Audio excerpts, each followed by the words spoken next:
하나님 말씀은 사무엘상 4장 12절로 22절 말씀입니다. 당일에 어떤 베냐민 사람이 진영에서 달려나와 자기의 옷을 찢고 자기의 머리에 티끌을 덮어쓰고 실로에 이르니라.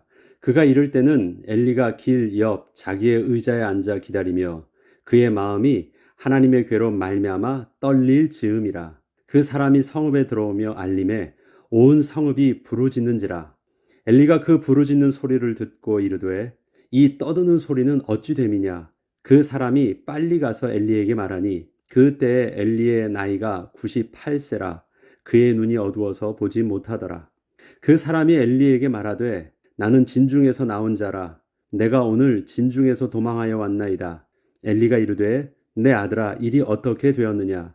소식을 전한 자가 대답하여 이르되 이스라엘이 블레셋 사람들 앞에서 도망하였고 백성 중에는 큰 살육이 있었고 당신의 두 아들 홈니와 비느하스도 죽임을 당하였고 하나님의 괴는 빼앗겼나이다. 하나님의 괴를 말할 때 엘리가 자기 의자에서 뒤로 넘어져 문 곁에서 목이 부러져 죽었으니 나이가 많고 비대한 까닭이라. 그가 이스라엘의 사사가 된 지 40년이었더라.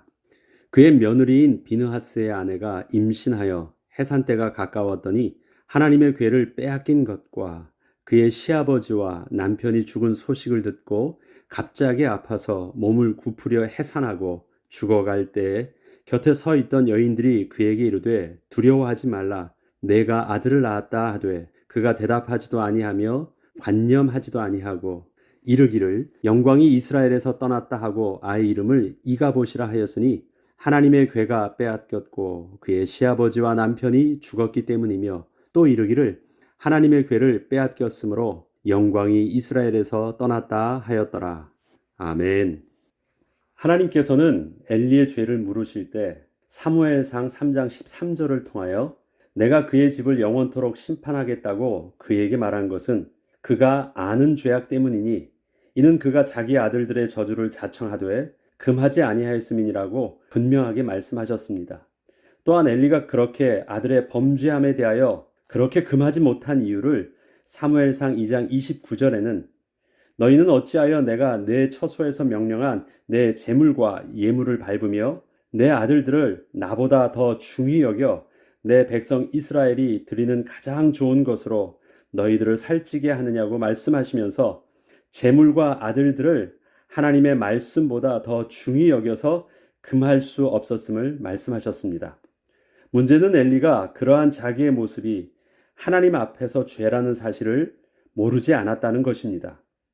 하나님께서는 분명하게 엘리의 죄에 대해서 아는 죄악이라고 말씀하십니다. 이것은 엘리가 알았음에도 불구하고 그 죄악을 선택했다는 것이고 그 이유가 하나님보다 재물과 아들들을 더 중히 여겼기 때문이었다는 것입니다. 이것은 다시 그 내면을 깊이 들여다보면 반대로 그것을 잃을까봐 더 두려워했다는 것을 말합니다. 복음의 출발은 기쁨과 감사, 그리고 하나님의 영광이지만 종교의 출발은 저주에 대한 두려움입니다.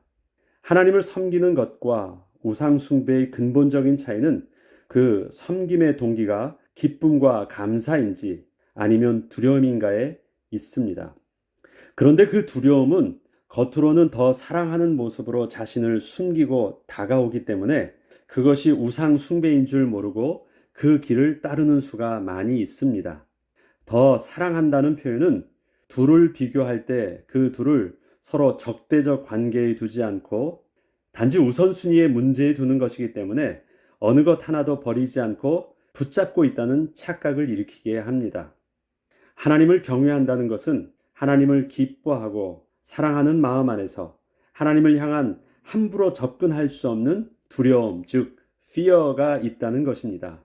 그러나 우상을 더 사랑한다는 것은 내가 원하는 것을 잃을 것에 대한 두려움, 즉 afraid 때문에 우상을 섬기고 있는 것입니다.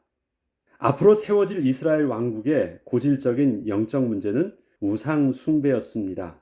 우리가 사무엘서를 읽기 시작하면서 이것은 앞으로 세워질 하나님의 왕국, 이스라엘 나라에 대한 그 기초를 다지는 기초부터 시작하는 것임을 말씀드렸습니다.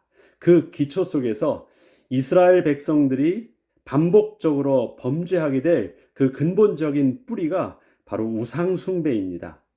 그렇기 때문에 오늘 지금 이 영적인 우상숭배가 엘리의 가정 속에 어떻게 깊이 파고 들어가 있는지를 우리가 확인하는 것이 참으로 중요한 것입니다. 이 우상숭배의 문제는 결국 이스라엘이 바벨론에 의해서 완전히 멸망하기까지 이스라엘 역사에서 반복된 뿌리 깊은 영적 문제였습니다. 하나님께서는 이스라엘을 하나님 나라의 모델로 세우려 시작하셨을 때부터 이 문제를 깊이 다루시는 것입니다. 제사장 나라인 이스라엘이 하나님보다 더 사랑하는 것이 있다면, 다시 말해서 하나님보다 더 두려워하는 것이 있다면 하나님은 당신의 영광을 위해서 참지 않겠다고 말씀하시는 것입니다.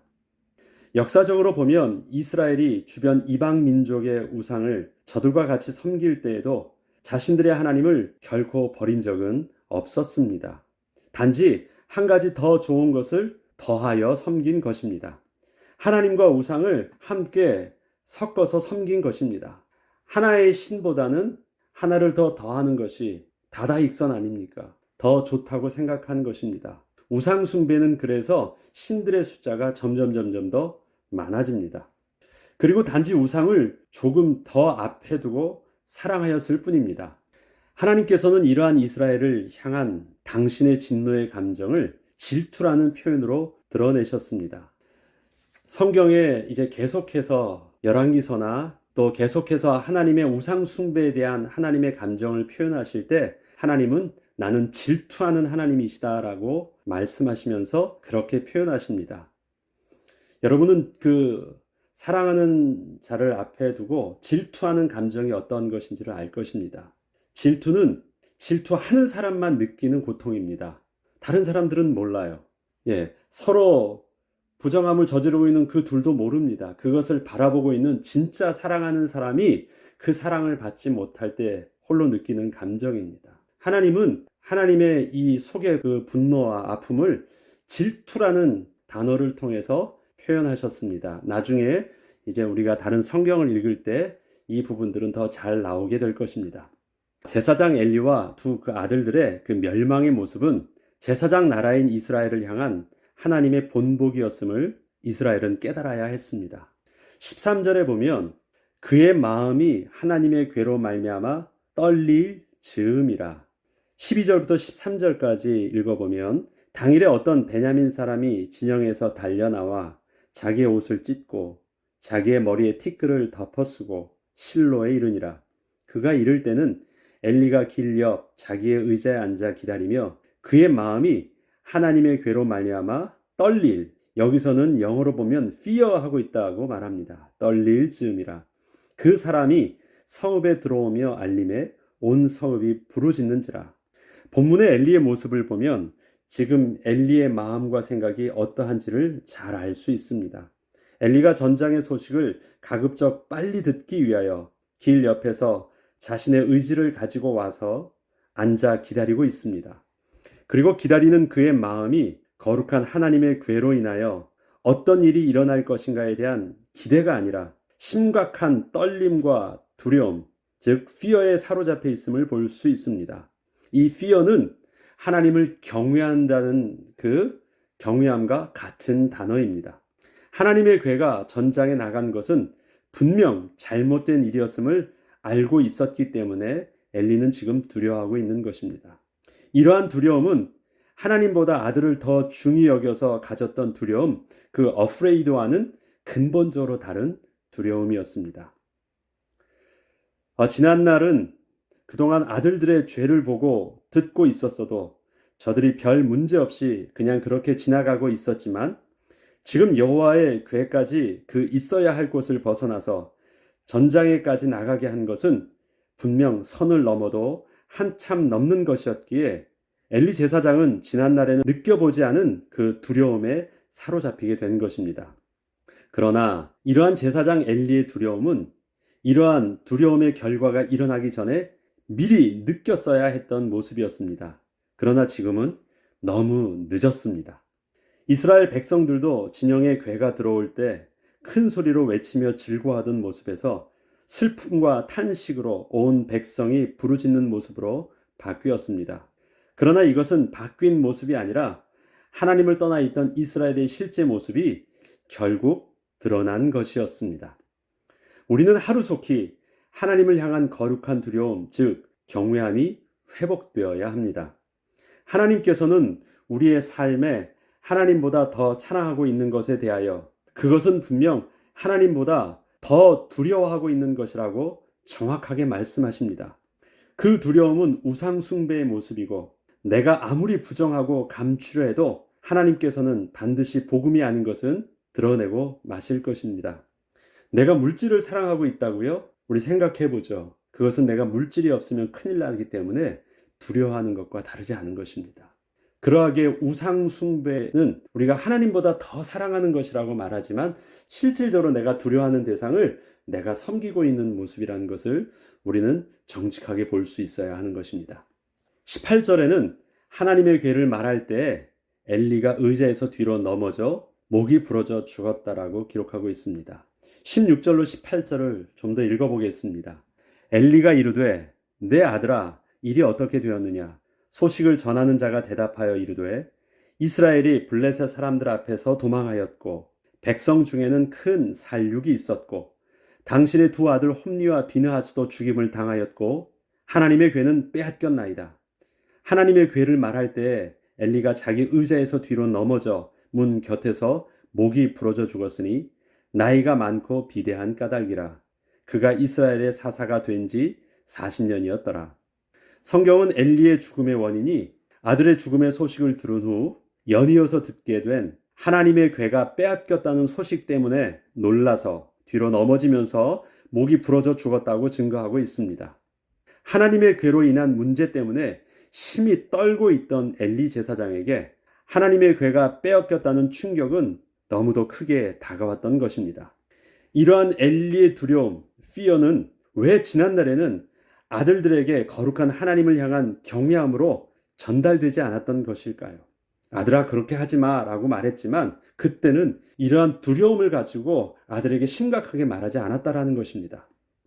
우리 인생의 실패 중에는 모르면서 짓는 죄도 있지만 알면서도 어떠한 계기가 있기 전까지는 그냥 그렇게 하고 있는 경우를 봅니다. 아직 제대로 두려워하지 않고 있다는 것이죠.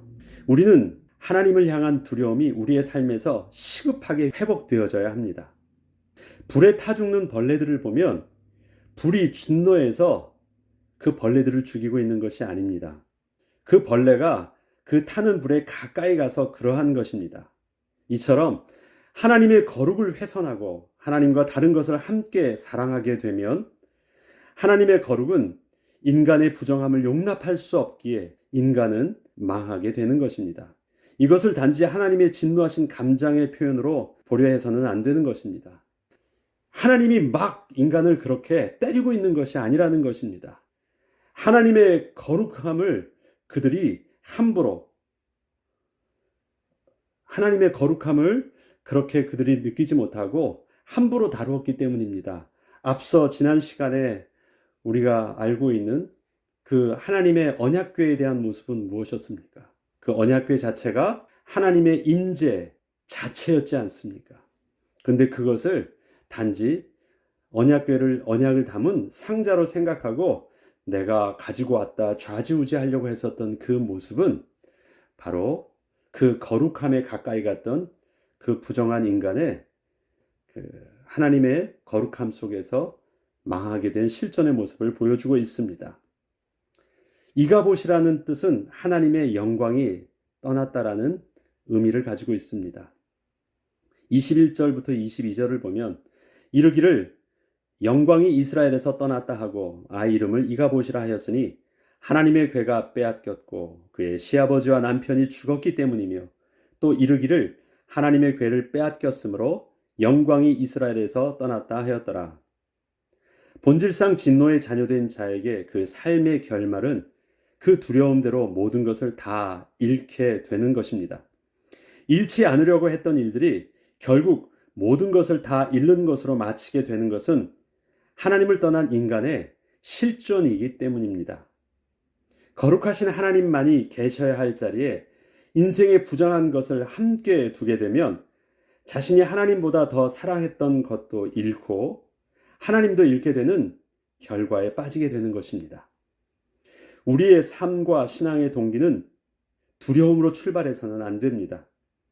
지금 나의 열심 있는 행동의 모습을 보면서 아무런 문제가 없다고 말하기 전에 그 열심의 동기와 그 이유가 하나님을 향한 기쁨과 감사인지, 아니면 세상의 것을 잃는 것에 대한 두려움 때문인지 하나님 앞에서, 또 하나님의 말씀 앞에서 정직하게 물으며 또 그 말씀 앞에서 돌이켜야 합니다. 하나님의 영광이 떠난 인생에는 소망이 없습니다. 한나가 아들을 낳았을 때 그 아들은 하나님의 은혜로 주셨다는 간증이 담긴 사무엘이라는 이름으로 지어졌지만, 제사장 비느하스의 아내가 임신하여 아들을 낳았을 때 그 아이 이름은 하나님의 영광이 떠났다는 의미의 이가봇이라는 이름으로 지어졌습니다. 이처럼 우리 인생에는 자녀만 있으면 되는 것이 아닙니다. 육신의 욕구만 채워지면 되는 것이 아닌 것입니다. 그 자녀에게 하나님의 영광이 함께하는 것이 중요한 것입니다. 우리의 직업만, 우리의 직장만 가지고 있으면 되는 것이 아닙니다. 내가 가지고 있는 직업에 하나님의 영광이 임해야 됩니다. 내가 물질만 내 손에 쥐고 있어서는 될 일이 아닙니다. 내게 주신 이 물질에 하나님의 영광이 임할 때 그것이 비로소 생명 있는 열매로 나타날 수 있는 것입니다. 하나님보다 세상을 더 사랑하고 더 두려워했던 엘리 가문은 하나님의 영광이 떠남으로 종말을 맞이하게 되었지만, 자녀 하나 없어, 자식이 없어서 대가 끊길 것까지 두려워했던 한나의 가문은 하나님 한 분만으로 만족함을 선택했을 때 하나님의 은혜가 임하는 축복으로 새롭게 그 가문이 시작되는 응답을 누리게 되었습니다. 기도하겠습니다. 하나님 아버지, 우리에게서도 우리의 산업과 기업과 우리의 자녀에게 하나님의 은혜로 하나님께 구하고 응답으로 받은 그 축복의 선물이었음을 고백하는 사무엘이라는 이름이 우리에게 주신 그 기업에 담겨져 있기를 소원합니다. 하나님, 우리의 삶의 모든 것이 이가봇이었다라는 결과로 되돌아보지 않도록 하나님께서 우리에게 뒤늦은 두려움을 주시기 전에 앞선 하나님을 경외하는 두려움으로 주의 말씀이 그것을 죄라고 말하고 주의 말씀이 돌이키라고 말씀하실 때 빨리 회개하고 돌이키며 멈추게 하시고 다시 시작할 수 있는 은혜 가운데 하나님의 영광이 결코 떠나지 않는 은혜를 누리게 하여 주옵소서. 감사드리며 우리 주 예수 그리스도 이름으로 기도합니다. 아멘.